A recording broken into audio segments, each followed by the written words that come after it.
मंडळी, दुपारचे वाजलेले 2 आणि आम्ही पडलो बाहेर. मस्त असा पावसाळी वातावरणात आम्ही गेलो कामोट्याच्या मालवण तडक्यात जेवूक. मालवण तडका तुमका माहीतच असताला, नॉनव्हेजसाठी फेमस हॉटेल. तुमका कधी वाटला फिश खावचा तर नक्की मालवण तडक्याक जाया. मगे आम्ही ऑर्डर केलो बटर चिकन, आमचा ऑल टाईम फेवरेट, आणि भाकरी. हयला डेकोरेशन भारीच होता. चमचे असे लटका होते आणि काय भारीच वाटा होता.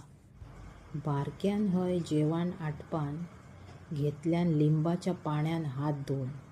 मगे काय ह्या उठाना. माका वाटता त्यासाठीच त्या हॉटेलात जाता. मगे आम्ही गेलो भटकूक जवळच्या बिग बास्केटात. हय सर्व वस्तू मिळतात, पण आम्ही काय एकही वस्तू घेऊक नाही.